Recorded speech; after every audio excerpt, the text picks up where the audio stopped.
Hola a todos, ¿cómo están? En este video voy a hablar un poquito de la función seno y coseno, mostrar un poquito cómo es su curva y hablar un poquito de las gráficas. Acá, como ven, tengo en la pantalla GeoGebra. Esta es la versión online. Entonces voy a ingresar acá la función seno de x.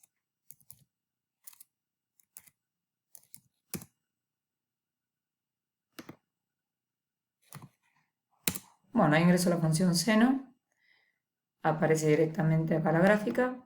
Lo que vamos a hacer primero es cambiar las unidades del eje X. Acá hacen clic derecho sobre el eje X, van a la vista gráfica, van a eje X y le pueden cambiar, si hacen clic sobre distancia, van a poder colocar que la distancia sea en radianes, ¿no? O sea, poner en pi, de que sea la unidad pi o que sea pi sobre 2. En este caso yo voy a poner pi sobre 2. Y ahí se visualiza mejor, como quizás estamos acostumbrados a visualizar en el eje horizontal, las coordenadas, en este caso que corta en pi, corta en 2pi, después en 3pi. Entonces eso se visualiza mejor si tengo así las unidades. Bueno, voy a graficar también la función coseno, que ya cuando la escribo me aparece. Ahí tenemos la gráfica del coseno. En principio, si muestro la gráfica del seno, pueden ver que es una función periódica, las dos son funciones periódicas, y esto quiere decir que cada un cierto periodo se repite la misma curva, ¿no? O sea, cada un ciclo de tiempo se repite la misma curva. En este caso, el ciclo, lo que puedo ver es que un ciclo completo arrancaría en 0, por ejemplo, si arranco desde 0, y llega a cumplirse un ciclo completo cuando llega a 2pi. O sea que el periodo será en este caso de 2pi. Luego, si arranco de vuelta en 2pi, un ciclo completo se cumple cuando llega a 4pi. Ahí veo que el periodo es 2pi. En el coseno pasa exactamente lo mismo. Arranco, en este caso, desde coseno, fíjense, a diferencia del seno, arranca desde 1. Acá, o sea, corta al eje Y en 1. En cambio, la gráfica del seno corta en 0. Esa es una diferencia que tenemos. En el caso del coseno, el periodo es el mismo. Si yo arranco desde ahí, se cumple un periodo completo cuando llega a 2pi. También podemos ver la amplitud, ¿no? Vamos a ver que, fíjense que tiene un máximo en 1 y un mínimo en -1. El valor máximo lo toma en 1. Fíjense que en cada periodo tiene un máximo y un mínimo, ¿no? Entonces, la amplitud sería la mitad de la diferencia entre ese valor máximo y ese valor mínimo, ¿no? O sea, fíjense que la distancia entre este -1 y 1 es de 2 unidades, la mitad de esa distancia es 1, o sea que acá la amplitud sería de 1. También podemos visualizar que hay como el eje X representa como una línea central en esta curva. Desde ese eje X hasta el valor máximo hay una unidad y desde ese eje X hasta el valor mínimo también hay una unidad. Lo mismo podemos visualizar en el seno. También tiene valor máximo en 1, valor mínimo en -1, entonces la amplitud va a ser de una unidad. Cuidado porque la amplitud no se relaciona, o sea, no es que es el valor máximo, sino que es la diferencia entre esos valores máximo y mínimo y la mitad de esa diferencia, ¿no? O sea, si tomamos la distancia otra vez desde este 1 hasta -1 es de 2 y la mitad de esa diferencia es de una unidad, ¿sí?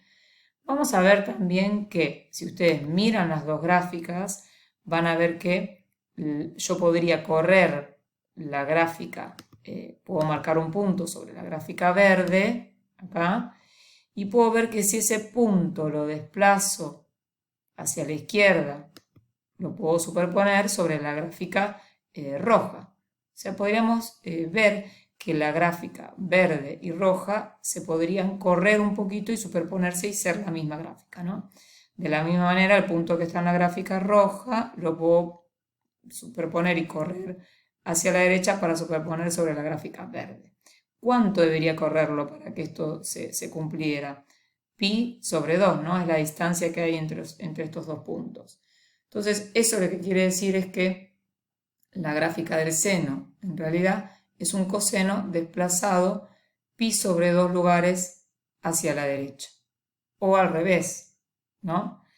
Pero vamos a graficar para ver que eso se cumple. Entonces voy a graficar el coseno y voy a poner x menos pi sobre 2. Eso quiere decir que estoy corriendo en el eje horizontal pi sobre 2 unidades hacia la derecha. Cuando resto un valor a x, estoy corriendo hacia la derecha en el eje horizontal. Si sumo, estoy corriendo hacia la izquierda.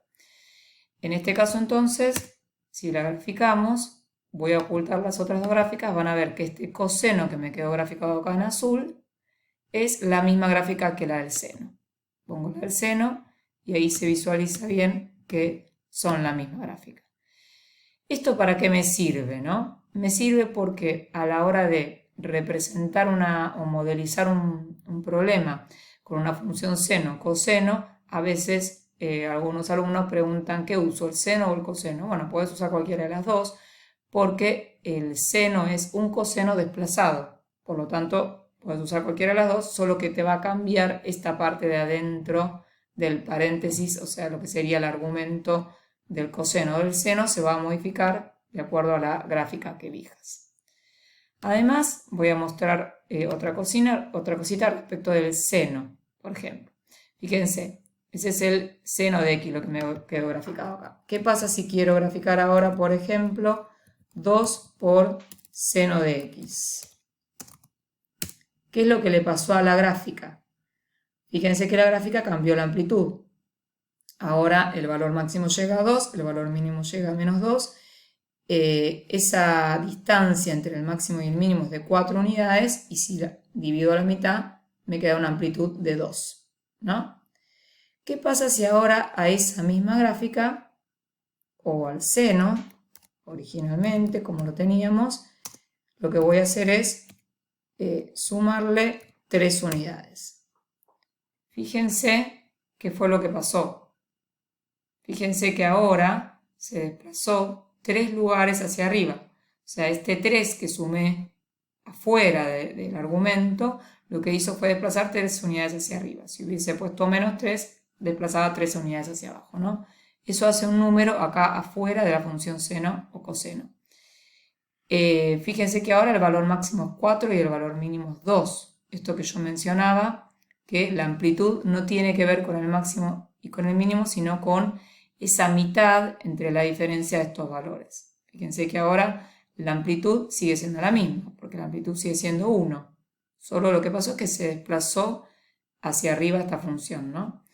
La amplitud sigue siendo 1 porque entre 2 y 4 hay 2 lugares, cuando lo divido a la mitad me da 1, ¿sí?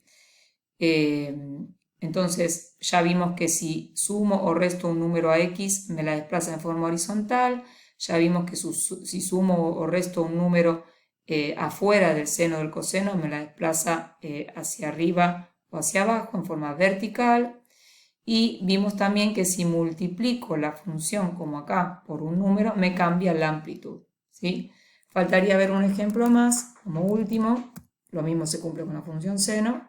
Por ejemplo, ¿qué pasa si en lugar de poner seno de x pongo seno de 2x? Vamos a ocultar todas las demás y dejar solamente el seno de 2x.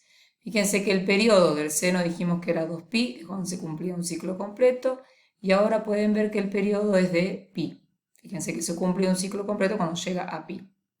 Entonces el periodo se redujo a la mitad. Eso va a pasar cuando multiplico a la x por un número, ¿sí? Se va a cambiar el periodo, ¿sí? Si divido por un número también. Eso después ustedes sacarán conclusiones sobre cuándo se hace más larga o más corta esta función. Pero todos esos cambios los puedo tener en el mismo momento en una misma gráfica. Entonces eso vamos a ver también en otro video cómo interpretamos todos esos cambios. Bueno, acá les dejo este video, espero que les sirva. Nos vemos en el próximo video.